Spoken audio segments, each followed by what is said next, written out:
বিভিন্ন স্তরের মানুষের সাথে বিভিন্ন উন্নয়নমূলক কার্যক্রমের বাস্তবায়নের নিমিত্ত ক্রমাগত দিক নির্দেশনা প্রদান এবং প্রয়োজনীয় কার্যক্রম গ্রহণ করা হচ্ছে।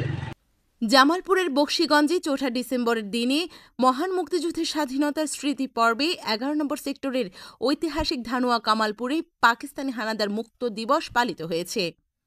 এই দিবসকে উপলক্ষ করে বকশীগঞ্জ উপজেলা প্রশাসনের আয়োজনে বুধবার যথাযোগ্য মর্যাদায় দিবসটি পালন করা হয়।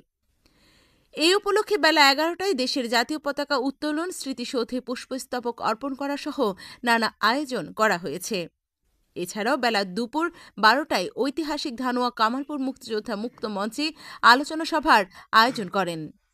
অনুষ্ঠানে প্রধান অতিথি ছিলেন জামালপুরের জেলা প্রশাসক হাসিনা বেগম, বিশেষ অতিথি ছিলেন জামালপুরের পুলিশ সুপার সৈয়দ রফিকুল ইসলাম। কার্যক্রমের বাস্তবায়নের নিমিত্ত ক্রমাগত দিক নির্দেশনা প্রদান এবং প্রয়োজনীয় কার্যক্রম গ্রহণ করা হচ্ছে। আজকের এই দিনটি আমাদের জন্য অত্যন্ত গৌরবময় একটি অধ্যায়, ঐতিহাসিক একটি মুহূর্ত এবং অত্যন্ত তাৎপর্যপূর্ণ।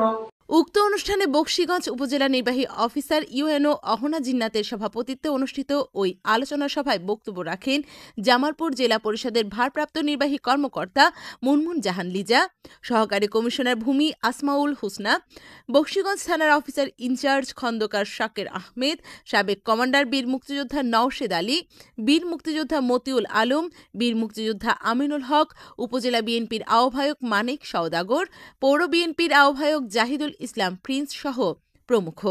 অনুষ্ঠানে মহান মুক্তিযুদ্ধের ঘটনা স্মৃতিচারণ ও ৪ ডিসেম্বর ধানুয়া কামালপুরের শত্রুমুক্ত দিবসের বিষয়ে গুরুত্বপূর্ণ আলোচনা করা হয়েছে। অনুষ্ঠানে বিভিন্ন উপজেলার বীর মুক্তিযোদ্ধা ও তাদের পরিবারের অনেকে অংশগ্রহণ করেন। শাওন আহমেদ, বিশেষ প্রতিনিধি।